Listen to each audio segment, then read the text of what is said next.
नमस्कार। आज हम हिंदी साहित्य में छंद पढ़ने वाले हैं।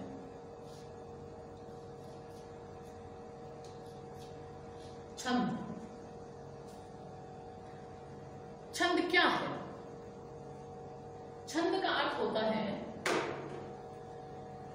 प्रसन्न होना,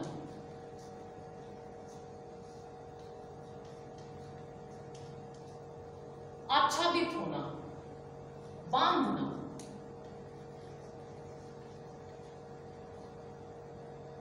आकांक्षा रखना।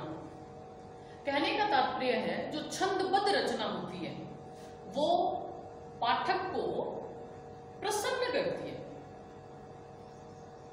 अपने साहित्य की जो रचना है उसके अंदर हृदय से बांध देती है, उसके हृदय को आच्छादित कर देती है। पहले की जो रचनाएं होती थी छंदबद्ध रचना ज्यादा होती थी, जबकि आजकल छंद मुक्त रचना होने लगी है। छंद साहित्य की कसौटी का एक प्रमुख अंग है। छंद क्या है?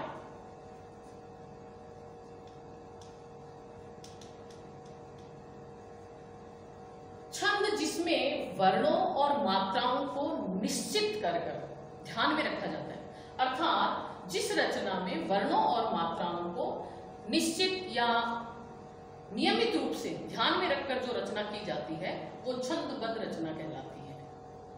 परिभाषा क्या लेनी छंद की?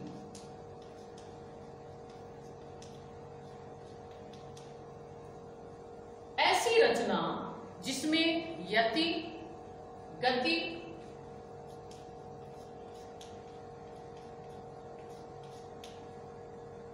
चरण या पद, मात्रा,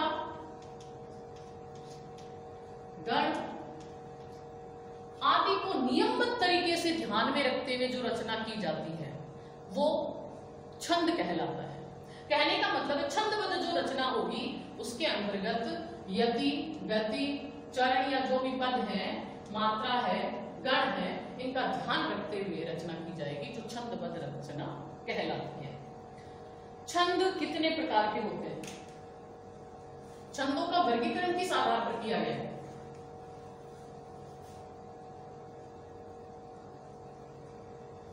छंद मुख्यतः दो प्रकार के होते हैं,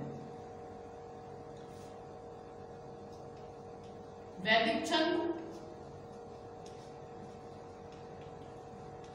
लौकिक छंद।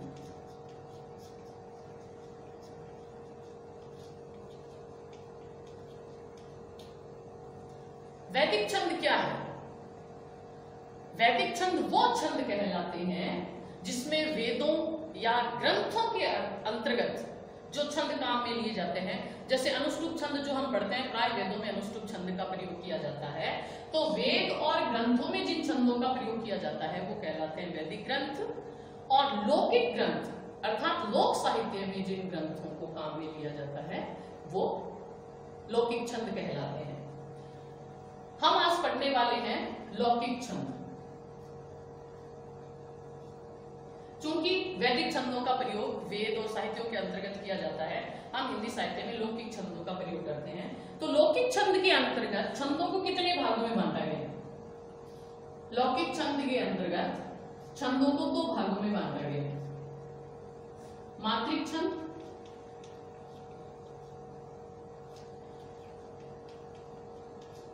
वर्णिक छंद।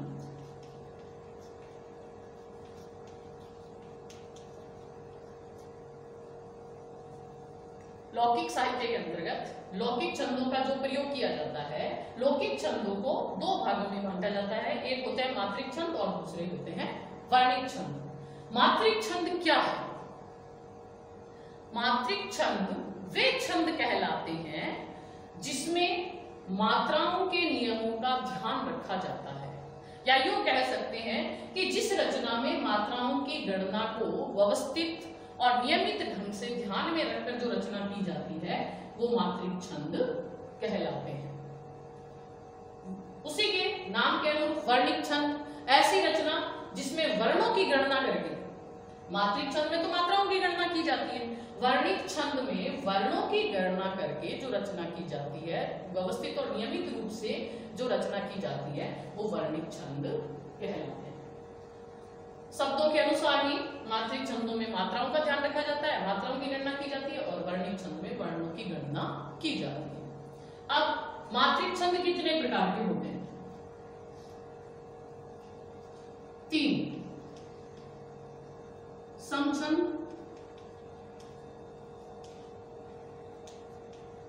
अर्ध समछंद और विषम छंद। मात्रिक छंदों को समछंद, अर्ध समछंद और विषम छंद 3 छंदों में विभाजित किया गया है। उसी प्रकार वर्णिक छंदों को भी 3 भागों में बांटा गया है।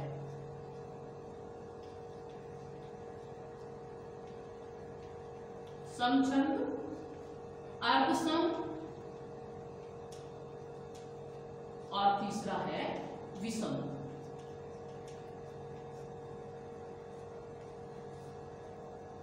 क्योंकि अभी हमने पढ़ा मात्रिक छंद में मात्राओं की गणना और वर्णिक छंद में वर्णों की गणना की जाती है। मात्रिक छंद समछंद, अर्धसम और विषम छंद है। वर्णिक छंद समछंद, अर्ध समछंद और विषम वर्णिक छंद। समछंद क्या है? हम कोई भी छंद पढ़ते हैं, उस छंद में मुख्यतः 4 चरण होते हैं। कितने? 4 चरण होते हैं, जिनको पद भी बोलते हैं। समछंद में चारों चरणों में समान जहां पर मात्राओं की गणना होती है, वो समछंद कहलाते हैं। उदाहरण के लिए जैसे चौपाई छंद है, प्रत्येक छंद में 16 मात्राएं होती है, तो प्रत्येक चरण यानी क्या जो पहला चरण है, दूसरा चरण, तीसरा और चौथा चरण, चारों चरणों में समान मात्राएं अर्थात 16-16 मात्राओं की गणना की जाती है। यानी समछंद में चारों चरणों में या छंद के चारों पदों में समान मात्राएं होती है। चौपाई छंद है, रोला छंद है, जिस रोला छंद अर्थात जिसमें प्रत्येक चरण में 24-24 मात्राएं होती है। अर्धसम क्या है? जैसे मैंने आपको भी बताया, प्रत्येक छंद में 4 चरण होते हैं, 1, 2, 3, 4, बीच में यति। अर्धसम छंद जो होते हैं, अर्धसम छंदों में विषम जो चरण होते हैं, जैसे पहला और तीसरा, इन चरणों को विषम चरण माना जाता है। दूसरे और चौथे चरणों को सम चरण माना जाता है।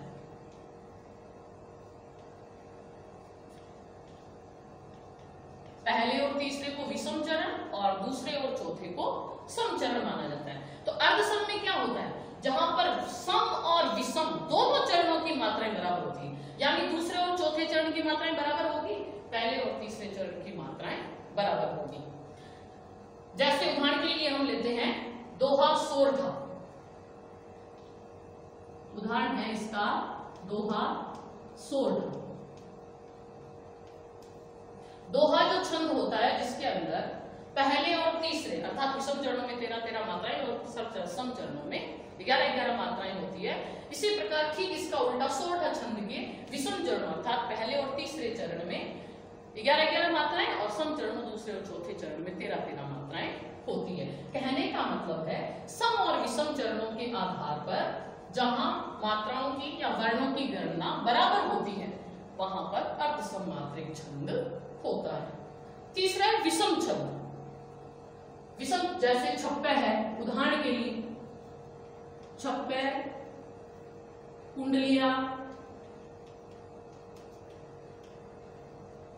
विषम का अर्थ है विषम छंदों में पहले, दूसरे, तीसरे, चौथे, कहने का मतलब है सम या विषम चारों चरणों की मात्राएं अलग अलग होती है, वहां पर विषम छंद कहलाता है। जैसे छप्पा विषम छंद है, कुंडलिया विषम छंद है, जिसके प्रत्येक चरण की मात्राएं अलग अलग होती है। इसी प्रकार वर्णिक छंदों में भी जो वर्णिक सम छंद है, सेम यही उसमें रहेगा। वर्णों की गणना पहले, दूसरे, तीसरे और चौथे चरणों में जहां पर बराबर रहती है, वो वर्णिक सम छंद कहलाएंगे। अर्धसम जहां पर सम और विषम अर्थात पहले और तीसरे, दूसरे और चौथे चरणों के वर्णों की गणना जहां पर बराबर होती है, वो विषम अर्धसम मात्रिक अर्धसम वर्णिक छंद कहलाएंगे। और फिर विषम वर्णिक छंद वही सेम ही परिभाषा, जैसे मात्राओं की गणना की जाती है उसी प्रकार से उसके चारों चरणों में वर्णों की गणना अलग अलग होती है, असमान होती है, वहां पर विषम वर्णिक छंद होता है। अब आगे है जो समछंद होता है, प्रत्येक समछंद को दो भागों में बांटा गया है। साधारण सम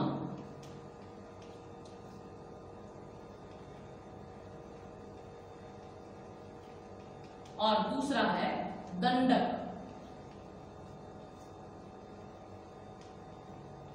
ठीक इसी प्रकार वर्णिक छंद में भी जो समछंद है उसको दो भागों में विभाजित किया गया है, साधारण और दंडक। तो छंद को समझने के लिए सबसे पहले हम पढ़ेंगे, समझेंगे इस सारणी को। छंद मुख्यतः दो प्रकार के, वैदिक छंद और लौकिक छंद। वैदिक छंद जिसमें जिन छंदों का प्रयोग वेद और साहित्य के ग्रंथों के अंतर्गत किया जाता है वो वैदिक छंद कहलाते हैं। और लौकिक छंद जो लोक साहित्य की रचना के लिए जिन छंदों का प्रयोग किया जाता है वो लौकिक छंद कहलाते हैं। हम यहाँ पर लौकिक छंदों का अध्ययन करते हैं, जिसमें लौकिक छंदों को मुख्यतः दो भागों में बांटा गया है, एक मात्रिक छंद है और दूसरा वर्णिक छंद है। मात्रिक छंद में मात्राओं की गणना की जाती है एक निश्चित क्रम और नियमानुसार, जबकि वर्णिक छंद में वर्णों की गणना की जाती है वो भी एक निश्चित क्रम और नियमानुसार। मात्रिक और वर्णिक दोनों छंदों को समान रूप से विभाजित किया गया है। दोनों के तीन तीन भेद होते हैं, सममात्रिक छंद, अर्धसममात्रिक छंद और विषममात्रिक छंद। उसी प्रकार वर्णिक छंदों के भी तीन भेद होते हैं, वर्णिक समछंद, वर्णिक अर्धसमछंद, वर्णिक विषम छंद।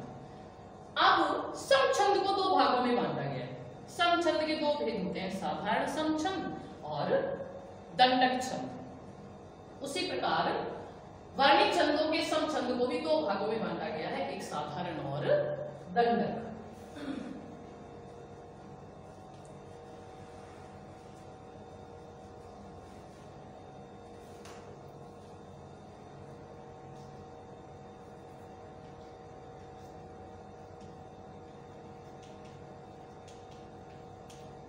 साधारण और दंडक। साधारण छंद क्या है? साधारण मात्रिक समछंद में जहां पर 1 से लेकर 32 तक की मात्राओं का ज्ञान होता है या गणना की जाती है वो साधारण समछंद कहलाते हैं। क्या होता है? साधारण मात्रिक समछंद में मात्रा 1 से 32 तक की मात्राओं की जहां गणना जिस छंद में की जाती है वो साधारण समछंद कहलाते हैं, जबकि दंडक मात्रिक समछंद में 32 से ज्यादा जहां पर जिन छंदों में मात्राओं की गणना की जाती है वो दंडक मात्रिक समछंद कहलाती है। साधारण समछंद जहां पर 1 से 32 तक की मात्राओं की गणना की जाती है वो तो साधारण समछंद रहेगा, और 32 से अधिक मात्राओं की गणना जिन छंदों में की जाती है वो दंडक छंद कहलाएगा। इसी प्रकार साधारण वर्णिक छंद में जहां पर 1 से 26 वर्णों तक की गणना वाले जो छंद होते हैं वो कहलाते हैं साधारण समवर्णिक छंद, और 26 से अधिक जहां पर गणना की जाती है वो कहलाते हैं दंडक छंद। साधारण समछंद में 32 मात्राओं तक की गणना होती है और दंड में 32 मात्राओं से ज्यादा की, जबकि वर्णिक छंद में 1 से 26 वर्णों तक की गणना की जाती है और दंडक में 26 से अधिक वर्णों की गणना जिन छंदों में की जाती है वो दंडक छंद कहलाता है। शुरू में हमने एक परिभाषा पढ़ी थी,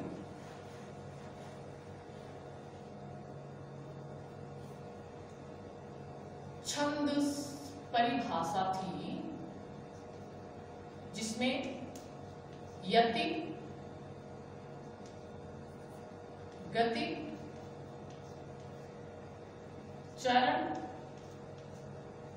जिसको पद भी बोलते हैं, गण, मात्रा। ये छंद के या छंद को समझने के लिए या छंद को परिभाषित करने के लिए ये 5 शब्द हैं।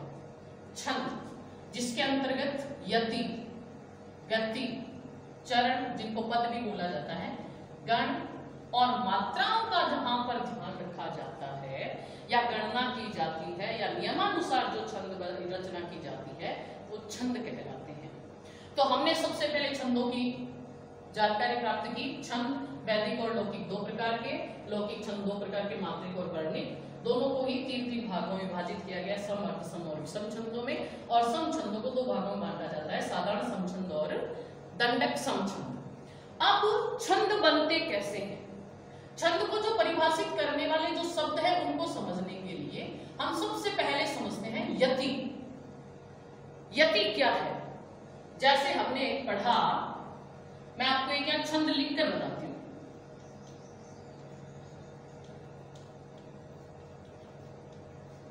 जय हनुमान ज्ञान गुण सागर,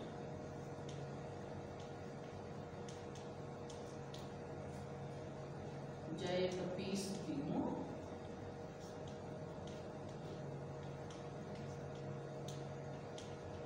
लोक उजागर। हम सबने पढ़ा है इसको। जय हनुमान ज्ञान गुण सागर, जय कपीस तीनों, लोक उजागर। 2 पंक्ति और भी लिख सकते हैं इसके अंदर। रामदूत अतुलित बल धामा, अंजनी पुत्र पवन सुत नामा। तो कहने का मतलब यति क्या है? जब हम पढ़ते हैं छंद रचना को, जब हम पढ़ते हैं तो जय हनुमान ज्ञान गुण सागर, यहां पर जो विराम लिया जाता है, ये जो ठहराव लिया जाता है, जो ठहरने की स्थिति है, जो रुकने की स्थिति है, जहां पर एक पल के लिए रुका जाता है, वो कहलाती है यति। यति का अर्थ होता है विराम, ठहरा, रुकना। यहां हम थोड़ा रुकेंगे, फिर दूसरा चरण पढ़ेंगे, जय कपीस तीनों लोक उजागर, और यहां पर हमारा ये दूसरा चरण पूरा होगा। तो दूसरे चरण के बाद में भी हम यहाँ पर थोड़ा विराम लेंगे, फिर हम अगला तीसरा चरण शुरू करेंगे। तो कहने का मतलब है यति क्या है? छंदबद्ध रचना को जब पढ़ा जाता है तो उसमें जहां पर बीच में ठहरा, रुका या विराम लिया जाता है, ये विराम ही यति कहलाती है। दूसरा है गति। जाहिर सी बात है, जब हम किसी रचना को पढ़ते हैं तो उसमें आरोह अवरोह का जो लय होता है, उस लय से पढ़ने पर क्या होती है? रचना में मधुरता आती है।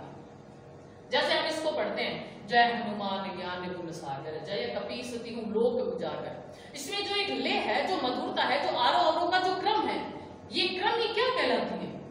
गति। जिस लय के साथ हम रचना को पढ़ते हैं वो गति कहलाती है। चरण क्या है?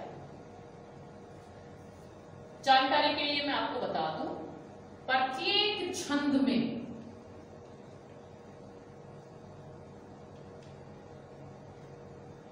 चार चरण होते हैं। कितने? 4 चरण होते हैं। हमने पढ़ा जय हनुमान ज्ञान गुण सागर, चरण क्रमांक 1। जय कपीस तीनों लोक उजागर, चरण क्रमांक 2। रामदूत अतुलित बल धामा,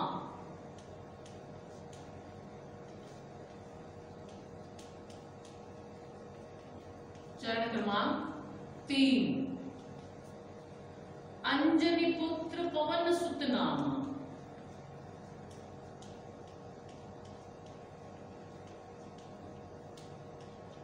पवन सुत नामा। ये हो गया चरण क्रमांक 4। ध्यान से देखें, प्रत्येक छंद में जो चरण है या जो पद है, मुख्य रूप से 4 चरण होते हैं। पहले चरण के बाद में यति रहती है, दूसरे चरण के बाद यति, तीसरे चरण के बाद यति, चौथे चरण के बाद वो एक छंद बन जाता है पूर्ण। अर्थात प्रत्येक छंद में 4 चरण होते हैं और प्रत्येक चरण के बाद यति ली जाती है, विराम लिया जाता है, प्रत्येक चरण को गति या लय के साथ बोला जाता है और 4 चरणों के बाद एक छंद पूर्ण हो जाता है। इसमें हम ये भी देखें, छंद क्रमांक 1 और छंद क्रमांक 3, जैसे मैंने आपको बताया था पहले भी, ये विषम संख्या वाले ये चरण कहलाते हैं विषम चरण। चरणों को भी 2 भागों में बांटा गया है, सम और विषम।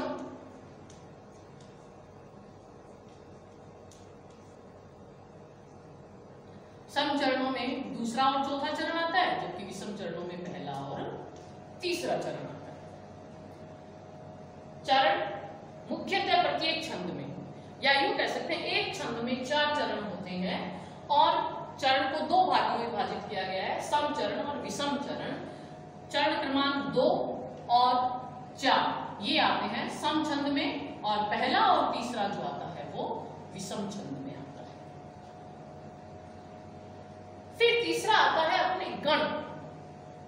गण क्या है?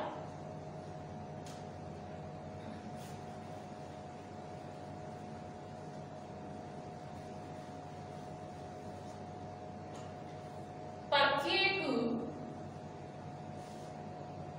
3 वर्णों के समूह को, कितने? 3 वर्णों का एक समूह है, क्या कहलाता है? गण।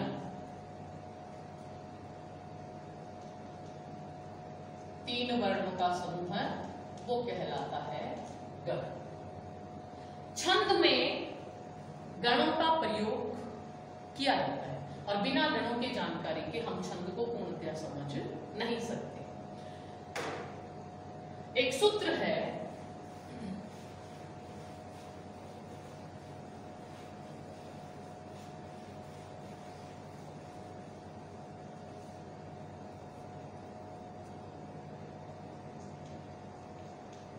यमाता राजभान सलगा।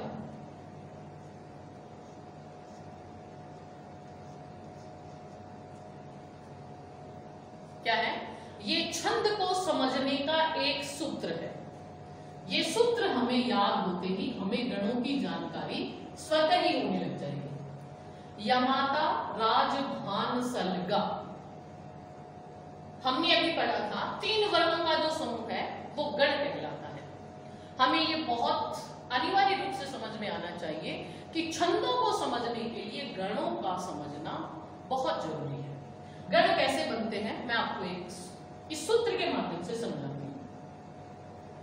प्रत्येक 3 वर्णों का समूह है, 1 2 3 वर्णों को रखा।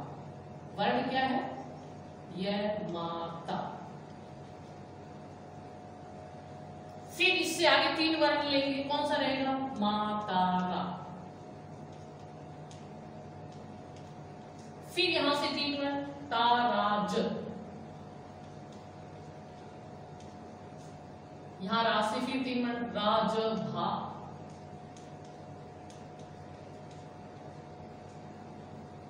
जयभान,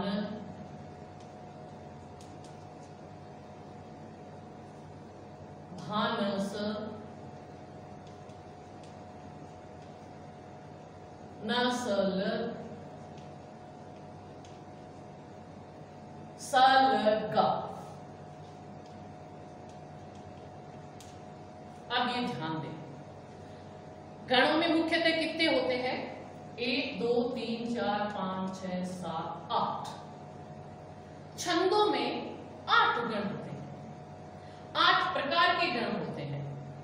हमें गणों को समझने के लिए या किसी भी छंद में कौन सा गण है उसकी पहचान करने के लिए सर्वप्रथम इस सूत्र को याद करना होगा। यमाता राजभान सलगा। यह माता राजभान सलगा।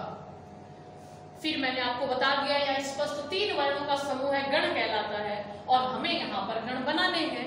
तो तीन तीन वर्णों का समूह है करते हम यहाँ पर लिखते जाएंगे। तीन वर्ण, सबसे पहले तीन लिया य माता, फिर तीन लिया माता रा, फिर तीन लिया ताराज, फिर तीन राज भा, जय भान, भानस, सल गा। अब क्या है? ल गा। ये तो पीछे दो ही वर्ण बच गए, तीसरा वर्ण मिल नहीं रहा है और बिना तीसरे वर्ण के गण संभव नहीं है। तो हमारे छंदों में इस सूत्र के अनुसार 8 प्रकार के गण बनेंगे। कितने? 8 प्रकार के गण बनेंगे। अब ये जो नियम है इसके अनुसार जो हमने ये सूत्र बनाए हैं, इनको गणों में किस नाम से जानेंगे? जैसे य से हमने तीन वर्णों का समूह इकट्ठा किया है, तो ये कौन सा गण हो गया? यगण। यानी जिस वर्ण से हम तीन वर्णों को इकट्ठा कर रहे हैं, जो एक गण बना रहे हैं, वो उसी नाम से गण कहलाएगा। य से यमाता, तो ये कौन सा गण हो गया? यगण। मातारा तो मगण, ये ताराज तो तगण, राजवा रगण, जभान जगण, भानस भगण, नसल नगण और सलगा सगण। अब हमें ये जानकारी होनी चाहिए, जैसे हम आगे कोई मात्रिक या वर्णिक छंद पढ़ेंगे तो उसमें ये स्पष्ट रहेगा, इसमें 2 यगण है, इसमें 3 मगण है, लास्ट में गुरु गुरु है, लघु है, जो भी है। तो हमें ये पता होना चाहिए कि यगण क्या है और यगण गण में कौन कौन से वर्ण आते हैं। जैसे यगण है तो इसमें य माता रहेगा, मगण है तो माता रा रहेगा, तगण है तो तारा ज रहेगा और रगण है तो राजभा रहेगा। यानी किस गण में कौन सा सूत्र लागू होता है, ये हमें इसके अनुसार बनाना आना चाहिए। अब मैं आपको इससे आगे इन सूत्रों के अनुसार जो मात्राओं का ज्ञान करवाना है, उससे पहले मैं आपको एक नया बिंदु समझा दूं। मात्रा क्या है? छंद को समझने के लिए हमें इन सबको समझना अनिवार्य है। यदि छंद या रचना को पढ़ते समय जो ठहरा गया रुका विराम जो आता है, गति जिस अवरोह क्रम के साथ, जिस लय और जिस मधुरता के साथ हम पढ़ते हैं वो गति कहलाती है। चरण, प्रत्येक चरण में, प्रत्येक छंद में 4 चरण होते हैं। गण जो हमने अभी बनाना सीखा है। अब गणों को पूर्ण करने के लिए हमें मात्रा को ध्यान में रखना होगा। मात्राओं का ज्ञान होना जरूरी है। छंदों में मुख्यतः 2 मात्राएं होती है। कितनी? 2।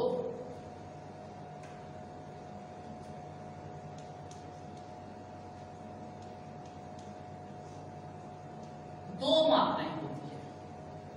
एक होती है लघु मात्रा और दूसरी होती है गुरु मात्रा। छंदों में 2 मात्राएं हैं। पहली रहेगी लघु मात्रा, जिसका प्रतीक चिन्ह, यानी जब हम छंद पढ़ेंगे और छंद रचना का ज्ञान करेंगे या छंदों की पहचान करेंगे, तो मात्राओं की जानकारी के लिए जो लघु मात्रा है उसका प्रतीक या उसका चिन्ह रहेगा ये खड़ी पाई, यानी ये चिन्ह। गुरु मात्रा के ज्ञान के लिए हमारे पास ये वक्र रेखा का चिन्ह रहेगा। रेखा वक्राकार रहेगी और इसमें रेखा सीधी रहेगी। यानी लघु मात्रा का प्रतीक, लघु मात्रा का जो चिन्ह है वो रहेगा सीधी एक खड़ी पाई, जबकि गुरु मात्रा का जो है वो रहेगी एक वक्राकार रेखा। अब मैं आपको थोड़ा जानकारी के लिए आगे बता दूं, लघु मात्रा में कौन कौन से वर्ण आते हैं। लघु मात्रा में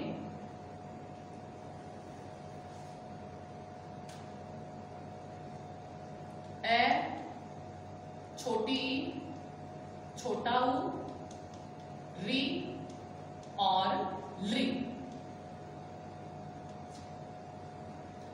ये स्वर लघु मात्रा में आएंगे। कौन कौन से? अ, इ, उ, री, ली। ये 5 जो स्वर हैं ये लघु मात्रा के अंतर्गत आएंगे। गुरु मात्रा में बाकी जो स्वर हैं सारे, आ, ई, उ, ए, ऐ, ओ, औ, अं, अनुस्वार और अह अर्थात विसर्ग, ये सारे गुरु मात्रा के अंतर्गत आएंगे।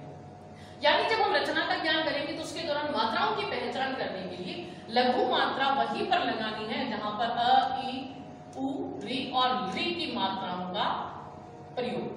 बाकी आ, ई, उ, ए, ऐ, ओ, औ, अं, अर्थात कहने का मतलब है ये अनुस्वार और विसर्ग, इनमें गुरु मात्रा का प्रयोग होगा।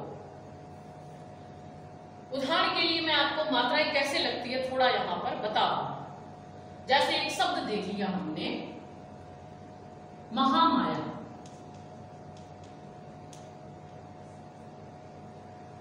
अब मैं ए वर्ण, ए स्वर तो लघु मात्रा लगेगी, तो मात्रा कैसे, ये लघु मात्रा लगेगी। हाँ, आ की मात्रा के साथ है तो आ कौन सी है, गुरु मात्रा है, तो यहां पर गुरु मात्रा का चिन्ह लगेगा।